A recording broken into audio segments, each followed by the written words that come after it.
Hello students, नमस्कार, good afternoon. कैसे हैं आप लोग?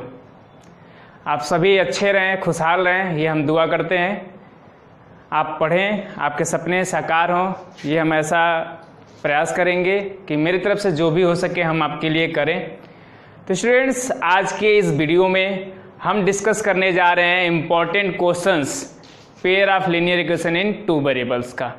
जैसे कि हम लोग इस चैप्टर का एनसीईआरटी के सारे क्वेश्चन सॉल्व कर चुके हैं, तो हम उम्मीद करते हैं कि आप साइमल्टेनियसली आर.एस. अग्रवाल के क्वेश्चंस को भी देखे होंगे, कुछ साइड बुक्स के और क्वेश्चंस भी देखे होंगे। बार बार आर.एस. अग्रवाल का नाम लेता हूं तो इसका मतलब ये मत समझिएगा कि हम वहाँ से घूस खाए हैं ऐसा कुछ नहीं है, इसलिए क्योंकि वो बेटर है आपके लिए बोर्ड एग्जाम के लिए। तो बार बार मैं इसीलिए बोलता हूँ कि आप आर.एस. अग्रवाल के क्वेश्चंस को भी सॉल्व करते रहिए, क्योंकि आपको उससे बहुत ज़्यादा हेल्प मिलेगी। और एनसीईआरटी क्वेश्चन हो ही चुके हैं, तब बचता क्या है? इम्पॉर्टेंट क्वेश्चन जो बोर्ड एग्जाम में आ चुके हैं। डेफिनेटली ये क्वेश्चंस बोर्ड एग्जाम में पूछे गए हैं। आप अगर कहीं से भी पेपर लेके देखेंगे तो ये क्वेश्चंस आप बोर्ड एग्जाम में पाएंगे। यानी इन क्वेश्चंस के आने की प्रोबेबिलिटी सबसे ज़्यादा होती है आपके एग्जाम्स की। यानी अगर आज ये वीडियो आप देखें और इसके आगे भी जो पार्ट्स आएंगे तो आप समझ सकते हैं, आप मान के चलिए कि इस चैप्टर का पेपर आउट आपने कर लिया है। पेपर आउट करने का मतलब क्या होता है? ये थोड़ी ना कि पेपर ही आपके हाथ में आ जाए। पेपर आउट करने का मतलब क्या? कि आपको आइडिया लग जाए कि यही क्वेश्चन आना है और आपने उसको सॉल्व कर दिया तो भी तो पेपर आउट है ना। तो चलिए आज शुरू करते हैं हम लोग। लास्ट तक बने रहिएगा वीडियो में, वीडियो स्किप मत करिएगा, नहीं तो नंबर स्किप हो जाएगा, है ना। तो चलिए शुरू करते हैं। बस आप अपना प्यार ऐसे ही बनाए रखिए हमारे पे।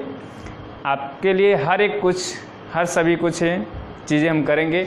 अभी एक वीडियो और आने वाली है जो कि आपके 9, 10, 11, 12 से हट के, जो कि बाकी कंपटीशंस की तैयारी के लिए भी वीडियो मैं अभी इसके बाद डालूँगा।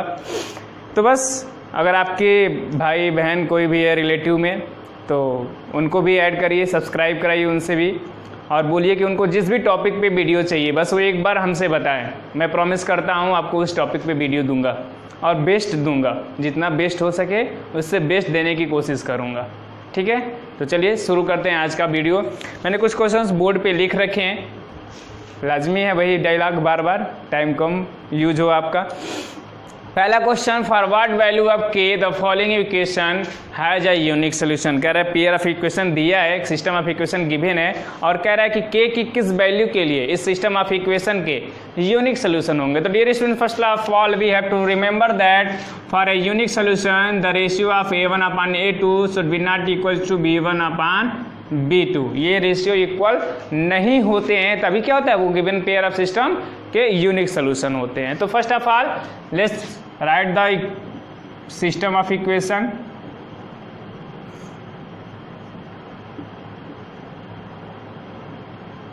तो इस इक्वेशन में a1 की वैल्यू कितनी है? तो k, b1 की वैल्यू कितनी है? 2, और c1 की वैल्यू कितनी है? 3। सिमिलरली इस इक्वेशन से भी हम लोग a2 3 है, b2 की वैल्यू 6 है और c2 की वैल्यू 10 है। माइनस में आप लिख सकते हैं कि उस साइड में है -10 और -3। अब अगर हम गिवन है कि यूनिक सोल्यूशन है तो लिख रहे हैं since it has unique solution, since it has unique solution therefore a1/a2 not equals to b1/b2। यहाँ से हमारा सोल्यूशन शुरू हुआ इस क्वेश्चन का, क्वेश्चन नंबर 1 का। यानी अब यहाँ पे वैल्यू पुट करें तो a1/a2 क्या होगा? k/3 not equals to b1 कितना है? 2 और b2 6। ये 1 से कट गया। अब अगर क्रॉस मल्टीप्लाई करें तो क्या आएगा? 3k नॉट इक्वल्स टू 3 से 3 कट गया तो k नॉट इक्वल्स टू 1, और यही हमारा सोल्यूशन हो गया। यानी k की वैल्यू क्या होनी चाहिए यहाँ पे? Other than 1। k, the value of k should B other than 1। एक के अलावा कुछ भी आ जाए, 1 के अलावा कुछ भी आ जाए, 2 आ जाए, 3 आ जाए, 5 आ जाए, इनफाइनाइट आ जाए, कुछ भी आ जाए, लेकिन एक नहीं आना चाहिए भाई, उसकी एक से दुश्मनी है, इस चीज का ध्यान रखना है, एक नहीं आना चाहिए। एक आ जाएगा तो क्या हो जाएगा भाई, यहाँ पे x हो जाएगा और x अपान 3x यानी 1/3 और 2y/6y यानी 1/3, दोनों इक्वल हो जाएंगे, यानी a1/a2 इक्वल्स टू b1/b2, तब तो यूनिक सोल्यूशन होगा ही नहीं, इसीलिए value of k should be not equals to 1। अब चलते हैं हम लोग सेकेंड क्वेश्चन पे और देखते हैं कि सेकेंड क्वेश्चन में क्या है। उससे पहले हम इसको इरेज कर लें, आप पॉज करके लिखते रहिएगा। अगर आपको लगता है कि ये क्वेश्चन का सोल्यूशन हमें लिखना चाहिए तो लिख लीजिएगा पॉज करके। सेकेंड क्वेश्चन क्या है students, find see if the equation cx + 3y + 3 - c = 0, ये आपका सेकेंड क्वेश्चन है। And 12x + cy - c = 0 has infinitely many solution, then what is the condition for infinitely many solution, can you tell me please, क्या condition होता है infinitely many solution का।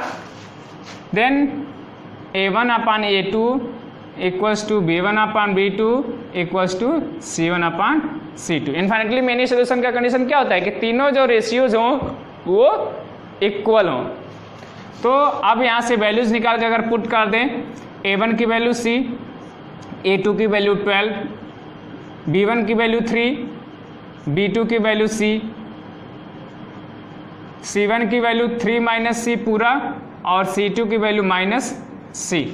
अब क्या करें, किसी दो को एक साथ ले लें, फर्स्ट और सेकेंड को एक बार ले लें, फर्स्ट और सेकेंड को, यानी c/12 हो जाएगा 3/c, क्रॉस मल्टीप्लाई करें तो क्या हो जाएगा c² = 36, यानी c की वैल्यू क्या आएगी +- 6 दोनों होगी, यानी c = 6 और -6 दोनों यहाँ पे होगी। लेकिन अगर सेकेंड और थर्ड को लें 3/6 = 3 - c/-c, तब c से c कट जाएगा तो क्या आएगा, ये माइनस से मल्टीप्लाई होगा तो -3 = 3 - c, यानी -3 और -3 = -c, यानी c = क्या आ रहा है 6 आ रहा है। तो इससे c की वैल्यू 6 आ रही है और इससे c की वैल्यू +6 और -6 दोनों आ रही है। तो जो वैल्यू दोनों में कॉमन है वो हमारा एक्सेप्टेबल वैल्यू होगा, वो हमारा एक्चुअल वैल्यू होगा c का। देयरफॉर c = 6 जो दोनों में आ रहा हो। अगर यहाँ भी +- 6 आता है तो हम दोनों वैल्यू को लिखते फाइनल आंसर के रूप में, तो हमारा फाइनल आंसर होगा c = 6।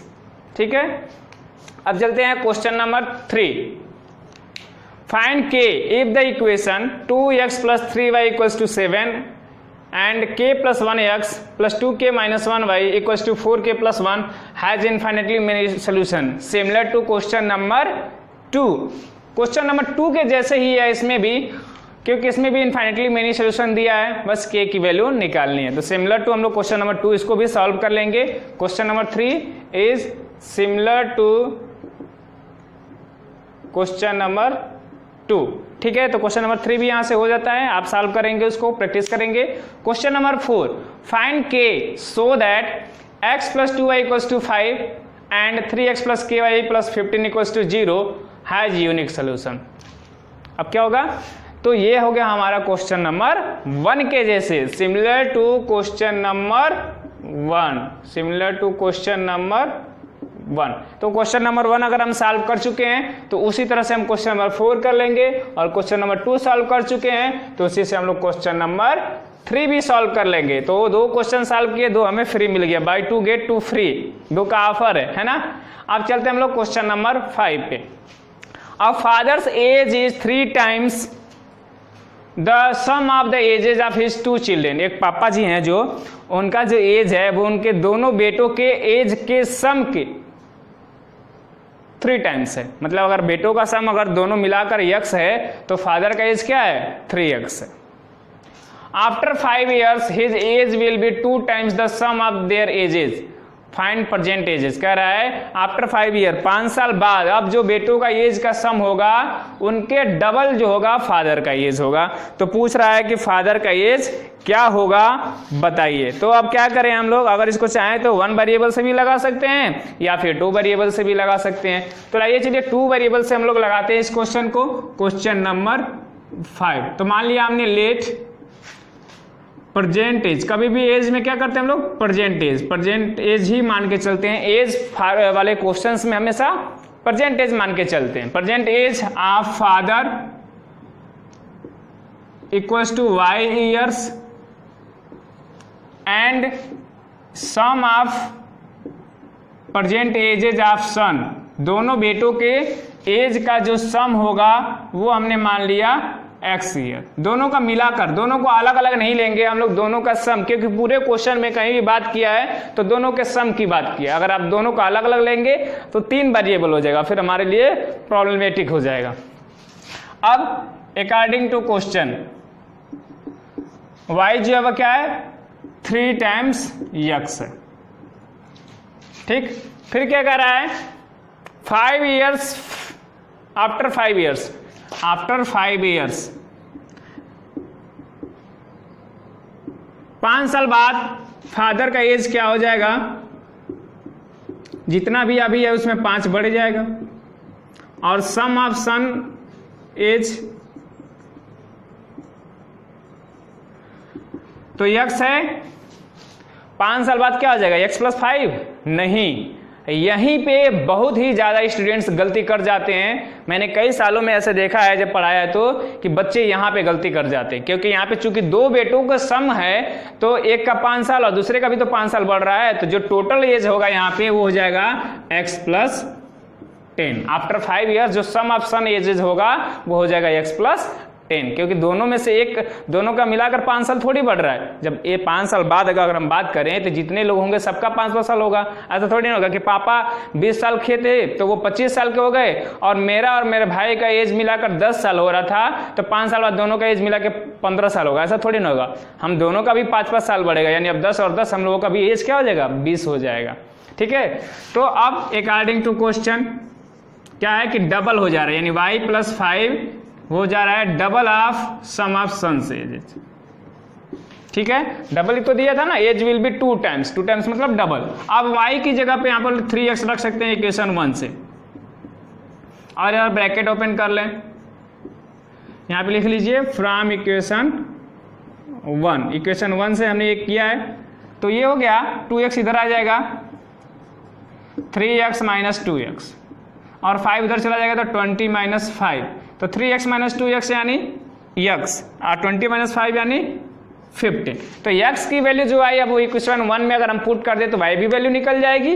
Put this value in equation 1, put this value in equation 1, therefore y equals to क्या हो जाएगा, 3 × 15, यानी y इक्वल्स टू 45 ईयर्स, यानी age, present age of father, पापा का प्रेजेंट एज क्या हो जाएगा, 45 ईयर्स। पापा काफी बड़े हो गए हैं, 45 ईयर्स के बूढ़े हो रहे हैं आप, मजाक कर रहा हूं। ठीक है, तो इस तरह से हमारा ये क्वेश्चन नंबर 5 भी हो गया। आई होप आपको समझ में आया होगा। ठीक, आप पॉज करके लिखिए, फिर हम चलते हैं क्वेश्चन नंबर 6 पे, देखते हैं कि क्वेश्चन नंबर 6 में क्या करना है।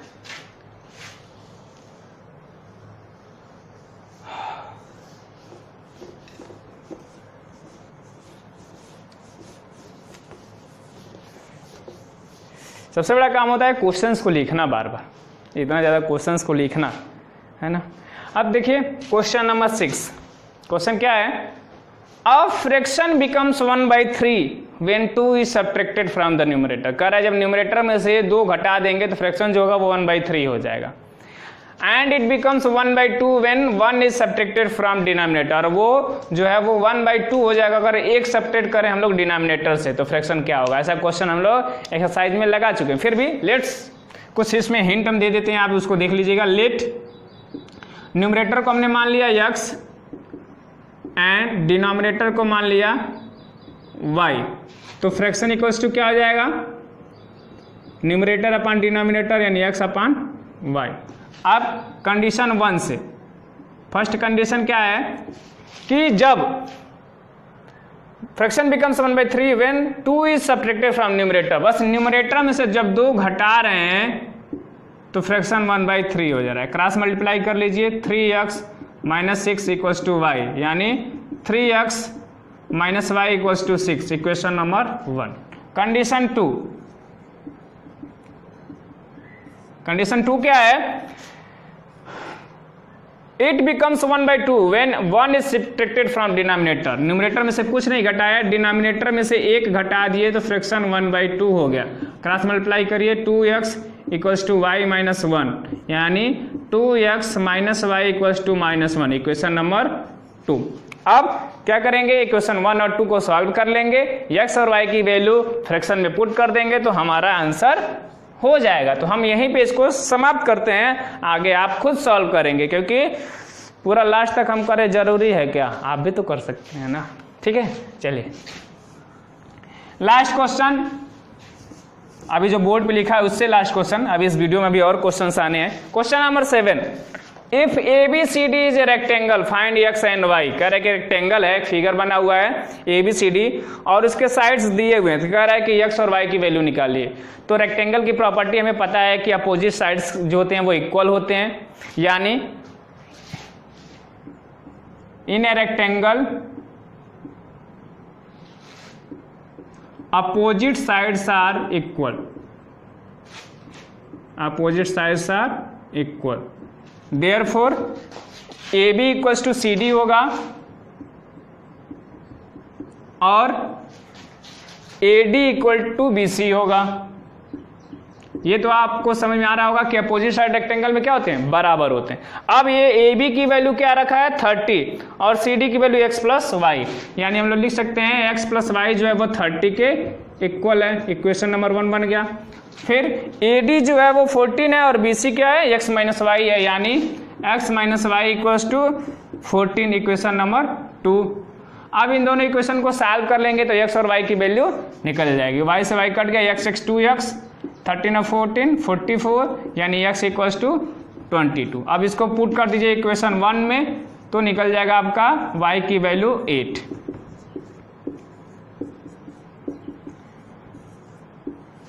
ठीक है, तो यहां से x और y की वैल्यू निकल गई। अब आप थोड़ी सा वेट करिए, हम वीडियो को पॉज कर लीजिएगा, हम पॉज करके अब क्वेश्चंस आगे लिखने जा रहे हैं। 7 क्वेश्चन अभी हो गया, अभी और क्वेश्चन को देखने के लिए थोड़ा सा पॉज कर रहा हूं मैं। तो कुछ और क्वेश्चंस लिखे जा चुके हैं बोर्ड पे आपके लिए, तो चलिए अब इनका भी सॉल्यूशन देख लेते हैं हम। Question number 8, if x = a and y = b is the solution of pair of equation x - y = 2 and x + y = 4। कह रहा है क्वेश्चन में कि अगर इस सॉल्यूशन क्वेश्चन के इस इक्वेशन के सॉल्यूशन है x = a और y = b, तो ये a और b की वैल्यू क्या होगी। तो जो भी सॉल्यूशन होगा एक लीनियर इक्वेशन का वो उसको क्या करेगा, सेटिस्फाई करेगा।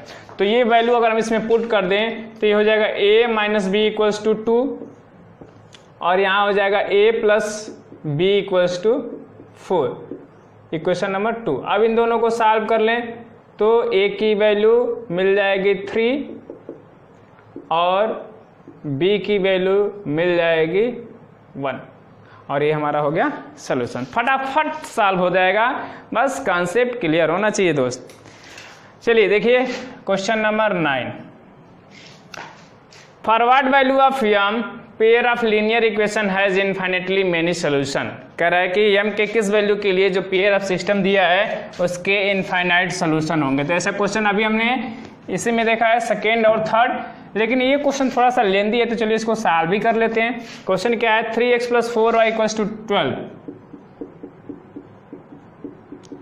And m + n x + 2 times m - n into y = 5m - 1। तो सिंस इट इज गिवन कि a इनफाइनाइट सोल्यूशन यानी a1/a2 = b1/b2 = c1/c2 ये गिवन है, क्योंकि गिवन है कि इनफाइनाइटली मेनी सोल्यूशन है, यानी ऑलरेडी ये गिवन हुआ है।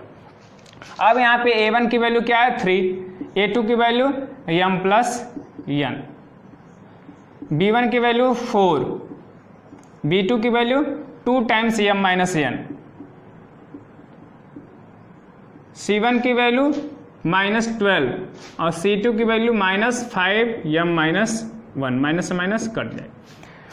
एक और चीज़ ध्यान रखिएगा कि जब भी इक्वल टू का सिंबल होता है वो फ्रैक्शन के बीच वाली लाइन से ऐसे होता है, मतलब इसको ये बीच में डिवाइड करें ऐसे। अब यहाँ पे क्या करें, टेकिंग फर्स्ट एंड सेकेंड, तो क्या आ जाएगा 3/m plus n equals to 4/2 times m minus n। अब ये 2 से कट जाएगा 2 टाइम्स में, क्रॉस मल्टीप्लाई कर दें तो 3 का m में मल्टीप्लाई होगा 3m और 3n, 2 का इधर मल्टीप्लाई होगा तो 2m और 2n, 2m को इधर लाएं तो 3m माइनस 2m यानी m हो जाएगा, और 3n इधर आएगा तो 2n प्लस 3n 5n हो जाएगा। ठीक, इक्वेशन नंबर 1। अब इसी तरह से कर ले हमने taking second and third, second और थर्ड अगर ले लें तो 4/2 m minus n equals to 12/5m minus 1, यहाँ भी ये 2 से कट गया, क्रॉस मल्टीप्लाई कर दिए तो 2 का 5 में तो 10m माइनस 2, 12 का m में तो 12m माइनस 12n। अब इक्वेशन 1 से m इक्वल्स टू क्या है, m 5n है, तो ये वैल्यू यहाँ पे पुट कर दें m की जगह पे, 10 into 5n minus 2 equals to 12 into 5n minus 12n, यहाँ पे लिख लीजिए आप इक्वेशन 1 से, फ्रॉम इक्वेशन 1। 10 5 जा 50n माइनस 2, 12 5 जा 60n minus 12n, 50n minus 2 equals to 60n minus 12n कितना हो जाएगा 48n, 48n को इधर ट्रांसफर करेंगे आप तो हो जाएगा 50n माइनस 48n, और माइनस 2 को उधर कर देंगे तो plus 2, 50n minus 48n 2n, 2n equals to 2 तो n इक्वल्स टू 1। अब इस वैल्यू को यहाँ पे इक्वेशन 1 में पुट कर दें तो क्या आ जाएगा, therefore m equals to 5 into 1 यानी m इक्वल्स टू 5, और ये हमारा सोल्यूशन हो गया, m और n की वैल्यू मिल गई सिंपली। तो प्रोसेस वही था, बस थोड़ा सा इसमें वेरिएबल्स 2 थे इसलिए प्रॉब्लम था और कुछ नहीं था। अब चलिए देखते हैं हम लोग नेक्स्ट क्वेश्चन, आप इसको लिखिए, थोड़ा पानी पी लिए। अब चलते हैं हम लोग नेक्स्ट क्वेश्चन यानी क्वेश्चन नंबर 10 पे, देखते हैं क्वेश्चन नंबर 10 में क्या है, हमें सॉल्व करना है कि बस आप सॉल्व करेंगे उसको। जो क्वेश्चन हमें लग रहा है कि आप कर सकते हैं तो इसलिए मैं इसको छोड़ देता हूं, ताकि आप उसी बहाने थोड़ा सा प्रैक्टिस करेंगे तो आपके लिए अच्छा होगा। चलिए देखते हैं next question, solve y minus 4x equals to 1 and 6x minus 5 equals to 9। ये बस 2 इक्वेशन दिया है, पेयर ऑफ इक्वेशन है और इसको सॉल्व करना है, इसमें कोई ज़्यादा वो प्रॉब्लम नहीं है, न किसी मेथड की बात किया है न कुछ और, तो आप सिंपली इसको कर सकते हैं, मुझे पूरा उम्मीद है, आप मेरे उम्मीदों पर हमेशा खरा उतरते हैं, तो आप इसको खुद करेंगे। Question number 11, solve using cross multiplication. Cross multiplication से यूज करके इसको करना है, तो यहाँ पे भी बहुत कोई बड़ा प्रॉब्लम नहीं है, क्रॉस मल्टीप्लिकेशन मेथड आप ऑलरेडी कर चुके हैं। x plus y equals to 7 और 2x minus 3y equals to 11, तो आप इसको आसानी से कर सकते हैं। हाँ स्टूडेंट्स, जैसे कि हमने क्वाड्रेटिक इक्वेशन में कंप्लीटिंग स्क्वायर मेथड का बस एक वीडियो ही बनाया था जिसमें 2 क्वेश्चन हमने लिया था, एक स्टूडेंट के डाउट थे, तो अगर आपको क्रॉस मल्टीप्लिकेशन मेथड में कोई प्रॉब्लम हो तो बेहिचक बताइए, हम उसके कुछ क्वेश्चंस को लेकर सेपरेट एक वीडियोस बना देंगे ताकि आपके डाउट्स अच्छे से क्लियर हो जाएं। ठीक है, तो अभी मैं इसको सॉल्व नहीं कर रहा हूं, अगर आप बताएंगे कि क्रॉस मल्टीप्लिकेशन मेथड में प्रॉब्लम हो रही है तो मैं उसका एक सेपरेट वीडियो लेके आपको समझा दूंगा। ठीक है, अब चलिए देखते हैं क्वेश्चन नंबर 12। क्वेश्चन नंबर 12 क्या कर रहा है, draw the graph of the equation x plus 2y equals to 5 and 2x minus 3y equals to 4। Graph ड्रा करना है, तो ग्राफ आप ऑलरेडी सीख सकते हैं एक्सरसाइज 3.1 और 3.2 में, तो इससे आपको ग्राफ प्लॉट करना है। और आगे क्या बोला है, also find the points where the lines meet the X axis. Suppose करिए कि आप ग्राफ प्लॉट कर रहे हैं, तो आपके कहीं एक्सिस ऐसे लाइन कट कर रहे हैं, पेयर आप ऐसे कहीं कट कर रहे होंगे, तो वो कह रहा है कि जहाँ पे वो एक्स एक्सिस को कट कर रहा है वो वैल्यू बताइए। तो मान लीजिए यहाँ पे -1 है तो -1 0 हो जाएगा, यहाँ पे 5 है तो 5 और 0 हो जाएगा, ये जो हो जाएंगे वैल्यू, यही पूछ रहा है। तो ग्राफ प्लॉट करेंगे, उसके बाद ये वैल्यूज को आप लिख देंगे बस। Question number 13, find whether the lines, थोड़ा सा इरेज कर लें,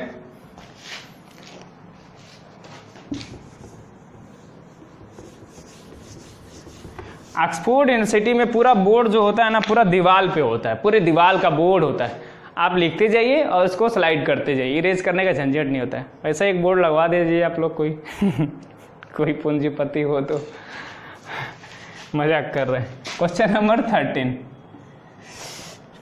2x - 3y + 6 = 0, 4x - 5y + 2 = 0। पूछ रहा है ये क्वेश्चन जो है, ये जो लाइंस हैं वो कैसी लाइंस हैं, इंटरसेक्टिंग हैं कि पैरेलल्स हैं कि कोइंसिडेंट है। तो वो कैसे पता चलेगा, जब हम लोग A1 और A2, B1 और B2 और C1 और C2 का रेशियो निकालेंगे तब पता चलेगा। तो पहले तो इस वैल्यू को लिख लें, A1 की वैल्यू 2, B1 की वैल्यू -3, C1 की वैल्यू 6, A2 की वैल्यू 4, B2 की वैल्यू -5 और C2 की वैल्यू 2।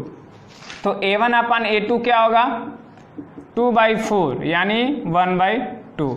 B1 by B2 क्या होगा, -3/-5, माइनस माइनस कट गया यानी 3/5। तो यहीं पे क्लियर हो गया, दोनों इक्वल नहीं है। Therefore A1 upon A2 not equals to B1 upon B2, ये दोनों आपस में इक्वल नहीं है। तो जब इक्वल नहीं है तो कैसे होंगे ये, इंटरसेक्टिंग लाइंस। लिख देंगे therefore the pair of system of linear equations are intersecting, intersecting. बस हो गया, कुछ और नहीं करना है। नेक्स्ट क्वेश्चन, क्वेश्चन नंबर 14 कह रहा है given a linear equation 3x - 5y = 11। कह रहा है form another linear equation in 2 variables such that these are intersecting, these are coincident and these are parallel lines. 3 अलग अलग इक्वेशन, जैसे कि हम लोग एक्सरसाइज में कर चुके हैं ये क्वेश्चन। 3.1 नहीं 3.2 में शायद किए थे हम लोग, या 3.2 ही में किया होगा हम लोगों ने। रुकिए एक मिनट देख ही लेते हैं, डाउट से अच्छा है बुक ही में देख लेते हैं कि कौन से एक्सरसाइज में था ये क्वेश्चन। 3.2 क्वेश्चन नंबर 6 वही क्वेश्चन है ये, आप उसको एक बार फिर से देख लीजिएगा और प्रैक्टिस कर लीजिएगा, और क्वेश्चन नंबर 14 भी आपका हो जाएगा। तो स्टूडेंट्स क्वेश्चन नंबर 14 भी हो चुका है। अब थोड़ा देर और हम आप पॉज करके कुछ और क्वेश्चन लिख लें, फिर उनको देखते हैं। कम से कम 25 क्वेश्चन तक तो आज कर लें, क्योंकि इस चैप्टर में नियरली 53 क्वेश्चन हैं जो इंपॉर्टेंट क्वेश्चन हैं, जो बोर्ड एग्जाम में आ चुके हैं। तो हम सोच रहे हैं 2 पार्ट में इंपॉर्टेंट क्वेश्चंस को समाप्त कर लें लीनियर इक्वेशन का, क्योंकि क्वाड्रेटिक इक्वेशंस का जो इंपॉर्टेंट क्वेश्चंस हैं वो बहुत ज़्यादा है, क्योंकि क्वाड्रेटिक इक्वेशन पे बहुत ज़्यादा क्वेश्चंस बनते भी हैं। ठीक है, तो आप बस थोड़ा सा वेट करिए। तो कुछ और क्वेश्चंस बोर्ड पे आ चुके हैं, क्वेश्चन नंबर 15 से लेकर क्वेश्चन नंबर 21 तक। अब इनके सोल्यूशंस देखते हैं हम लोग और हिंट्स देखते हैं।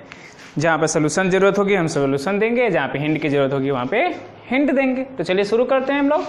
Question number 15 solve for x and y। तो यहाँ पे भी सिंपली सॉल्व करना है, किसी मेथड का कोई मेंशन नहीं है, कोई प्रॉब्लम नहीं है, 2 इक्वेशन को सॉल्व करना है, आसानी से हो जाना चाहिए। Question number 16 4 chairs and 3 tables cost ₹2100 and 5 chairs and 2 tables cost 1750। Find the cost of 1 chair and 1 table separately. तो ऐसा क्वेश्चन हम लोग एनसीईआरटी में लगा चुके हैं, फिर भी इसमें कैसे करना है एक बार हिंट दे देते हैं। Let cost of 1 chair and 1 table equals to x and y respectively. एक चेयर का हमने x मान लिया और एक टेबल का y। तो अकॉर्डिंग टू क्वेश्चन क्या हो जाएगा, 4 चेयर यानी 4x और 3 टेबल यानी 3y मिलकर कितने हो रहे हैं 2100। दूसरा कंडीशन क्या है, 5 चेयर यानी 5x और 2 टेबल यानी 2y, दोनों मिलकर कितना हो रहे हैं 1750। Equation number 2। अब इन दोनों इक्वेशन को हम लोग सॉल्व कर लेंगे तो आसानी से हमारा क्वेश्चन लग जाएगा। ठीक है, फिर है क्वेश्चन नंबर 17। क्वेश्चन नंबर 17 में क्या है, देखें जरा, देखें जरा। 5/x - 1 + 1/y - 2 = 2 and 6/x - 1 - 3/y - 2 = 1। अब इसको सॉल्व करना है, तो हम जो रिड्यूसिंग मेथड देखे थे उसी से करना है। तो हम लोग मान लेते हैं let 1/x - 1 = a and 1 by y minus 2 equals to b. Then equation becomes 5a और ये हो जाएगा बस b equals to 2, equation number 1. फिर और ये हो जाएगा आपका 6a minus 3b equals to 1, equation number 2. ठीक है.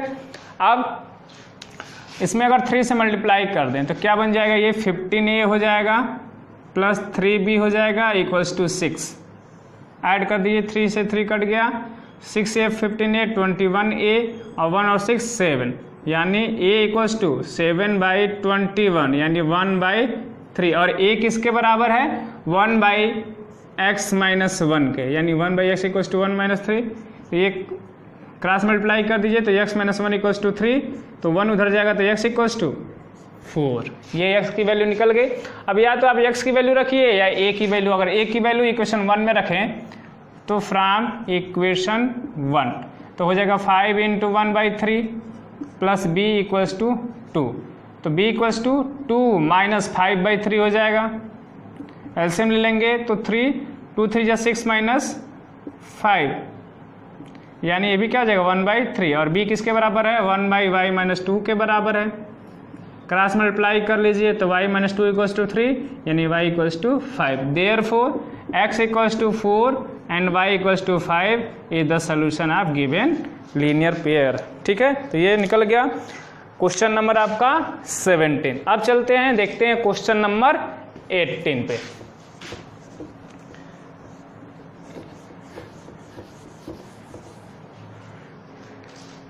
सॉल्व 6ax प्लस by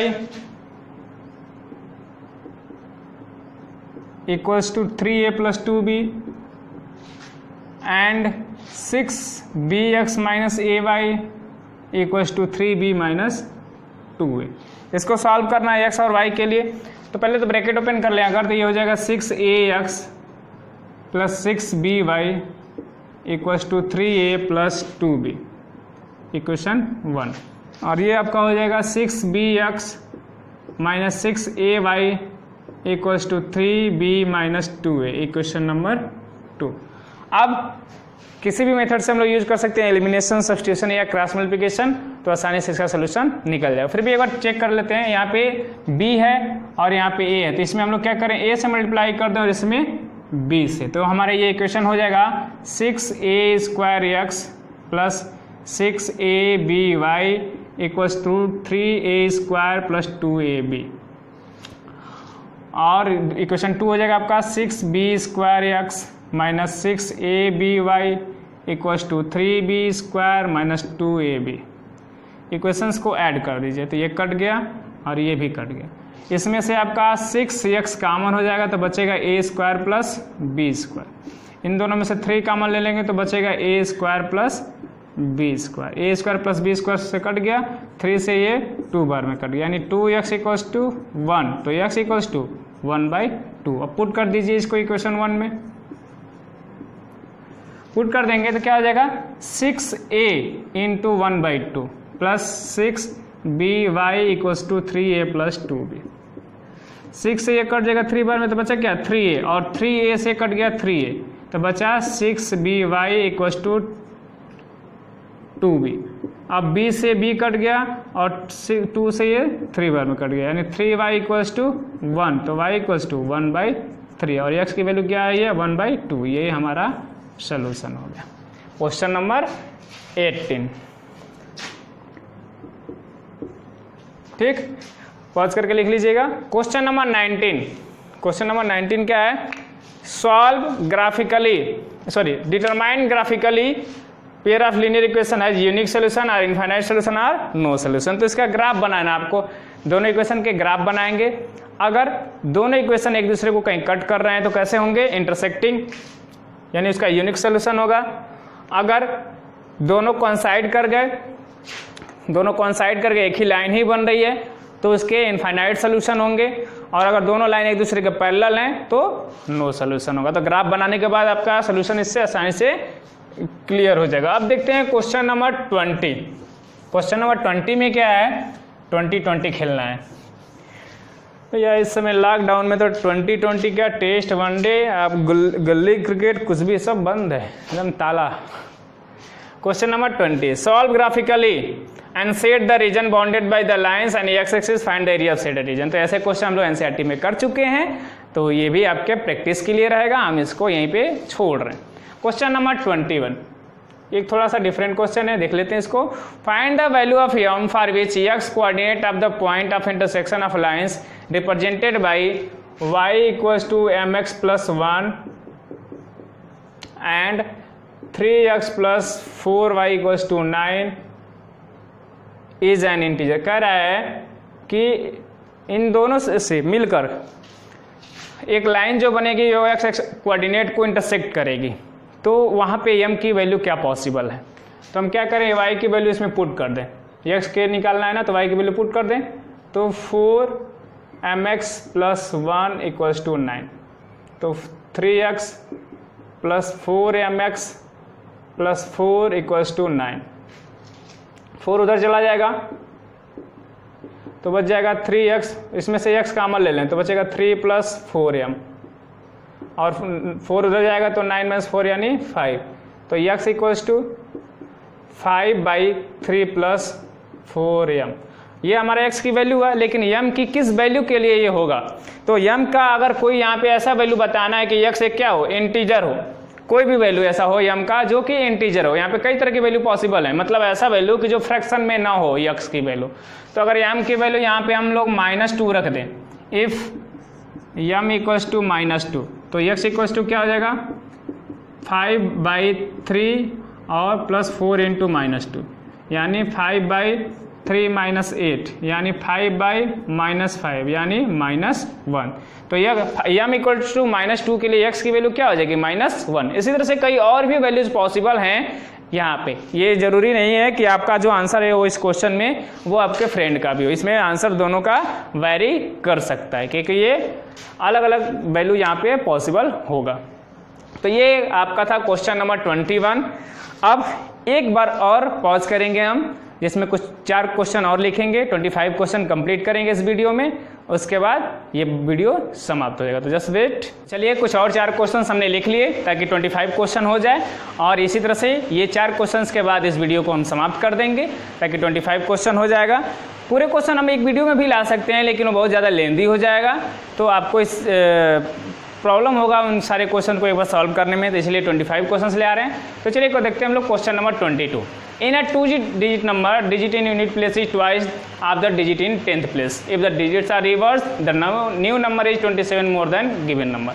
कह रहा है कि एक 2 डिजिट नंबर है जिसका यूनिट प्लेस जो है वो 10th वाले से डबल है, 10th प्लेस वाले नंबर से डबल है, और अगर डिजिट्स को बदल दिया जाए, यानी यूनिट प्लेस वाले नंबर को 10th प्लेस पे कर दें और 10th प्लेस वाले नंबर को यूनिट प्लेस पे कर दें, तो जो नया नंबर होगा वो पुराने से 27 ज़्यादा होगा। तो पहले तो हम लोग इस क्वेश्चंस में क्या करते हैं, हम लोग मान लेते हैं let ones digit equals to x and 10th digit equals to y। तो नंबर क्या हो जाता है, number equals to 10y plus x। अब क्वेश्चन में क्या दिया है, कंडीशन 1 क्या है कि जो 1 प्लेस वाला है वो 10th वाले से डबल है। दूसरा कंडीशन क्या है कि अगर डिजिट्स को बदल दें, यानी 10y प्लस x था तो 10x प्लस y कर दें, तो जो नया नंबर बनेगा वो पुराने वाले से 27 ज़्यादा होगा। ठीक, अब 10y को इधर ट्रांसफ़र कर लें तो हो जाएगा 10x plus y minus 10y, sorry यहाँ पे x है, minus x equals to 27। Solve कर लें, 10x minus x 9x, 10y minus y minus 9y equals to 27। 9 से डिवाइड कर दें तो x minus y equals to 3। अब इक्वेशन 1 से 2y पुट कर दें x की वैल्यू, तो y इक्वल्स टू 3। अब इस वैल्यू को पुट कर दें इक्वेशन 1 में, तो x इक्वल्स टू 2 टाइम्स 3 यानी 6। तो देयरफॉर नंबर इक्वल्स टू क्या हो जाएगा आपका 10 इंटू वाई यानी 10 इंटू 3 प्लस x यानी 6, यानी 10 30 plus 6 36 is the number 2 digit number required in the question. जो क्वेश्चन ने पूछा था 2 डिजिट नंबर वो हो जाएगा आपका 36। 6। ठीक है, अब देखते हैं क्वेश्चन नंबर 23। क्वेश्चन नंबर 23 मैंने लिखा नहीं है क्योंकि वो लेंदी क्वेश्चन थोड़ा था और बुक में आपने पहले पढ़ चुका है, तो थोड़ा सा हमने भी अपने मेहनत में बचाया है।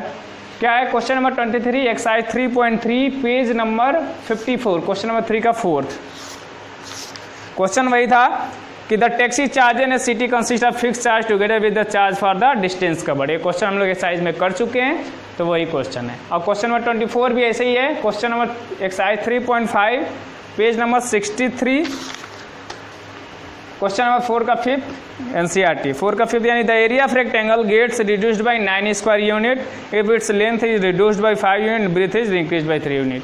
तो ये क्वेश्चन भी हम लोग एनसीईआरटी में कर चुके हैं, तो इसीलिए मैंने इसको लिखा नहीं है ताकि आप वहाँ से देख लेंगे, बस आप वहाँ पे इंपॉर्टेंट लगा लीजिएगा क्योंकि एग्जाम में पूछा जा चुका है। ठीक है, अब देखते हैं हम लोग क्वेश्चन नंबर 25। मुबारक हो, आज के आप लास्ट क्वेश्चन में पहुँच चुके हैं। इस क्वेश्चन को करने के बाद पार्ट 1 इस वीडियो इस इम्पोर्टेंट क्वेश्चन का समाप्त होगा। उसके बाद एक पार्ट और आएगा इस चैप्टर के लिए, जो इम्पोर्टेंट क्वेश्चंस होंगे उनके लिए।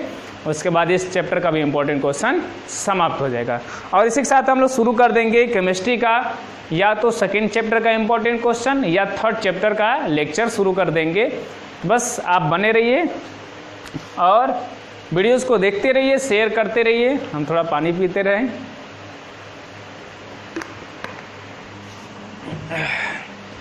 चलिए क्वेश्चन नंबर 25।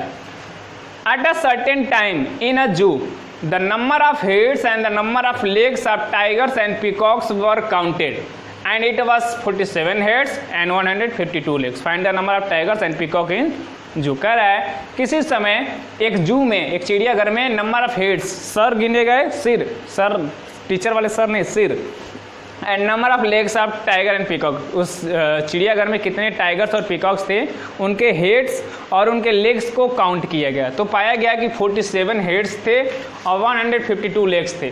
तो पूछ रहा है कितने टाइगर होंगे और कितने पीकॉक। तो एक चीज़ यहाँ पे जनरल चीज़ याद रखना है कि टाइगर्स के 4 लेग्स होते हैं और पीकॉक्स के 2 होते हैं। तो हम मान लेते हैं पहले कि मान लिया let number of tigers equals to x and number of peacocks equals to y. तो अकॉर्डिंग टू क्वेश्चन, अब सर तो दोनों के एक एक ही होते हैं, हेड दोनों का भी एक एक होता है, टाइगर का भी एक ही हेड होता है और पीकॉक का एक ही, और दोनों मिलकर कितने हो रहे हैं 47, यानी x plus y equals to 47। और 152 लेग्स हैं, तो टाइगर के 4 होते हैं तो 4x और पीकॉक्स के 2 होते हैं तो 2y इक्वल्स टू 152। इस इक्वेशन में 2 से डिवाइड कर दें तो हो जाएगा 2x plus y equals to 76, equation number 2। अब 1 और 2 को सब्ट्रैक्ट कर दें तो y से y कट गया, x minus 2x minus x, 47 minus 76 आ जाएगा आपका माइनस 29, यानी x equals to 29। Put in equation 1 और 2 तो हो जाएगा x की जगह पे 29 plus y equals to 47, therefore y equals to 47 minus 29 यानी 18। So number of tigers equals to 29 and peacocks equals to 18 in zoo at a time। तो ये हमारा आंसर हो गया क्वेश्चन नंबर 25 का। उस समय जू में कितने टाइगर्स हैं 29 और पीकॉक्स कितने हैं 18। तो इसी के साथ आपका ये 25 क्वेश्चन समाप्त होता है। टाइगर्स और पीकॉक्स जो होते हैं इनको बचा के रखना बहुत ज़रूरी है, क्योंकि हमारे इन्वायरमेंट में बहुत इकोसिस्टम को मैनेज करने के लिए, बैलेंस रखने के लिए बहुत इंपॉर्टेंट रोल प्ले करते हैं। कई बार इसमें वैल्यू बेस्ड क्वेश्चन भी आ जाते हैं वर्ड प्रॉब्लम्स में। जैसे इसी क्वेश्चन में ये क्वेश्चन ऐड कर सकता था कि why it is necessary to conserve these animals. तो क्यों कि इकोसिस्टम को बैलेंस करने के लिए, मेंटेन करने के लिए ये ज़रूरी होता है कि इन एनिमल्स को हम बचा कर रखें। तो स्टूडेंट्स, इसी के साथ ये वीडियो यहीं पे समाप्त होता है। वीडियो को अगर पसंद आए तो शेयर लाइक करें और वीडियो 2 के लिए वेट करते रहें। ज़्यादा से ज़्यादा क्वेश्चन सॉल्व करते रहें। Bye bye.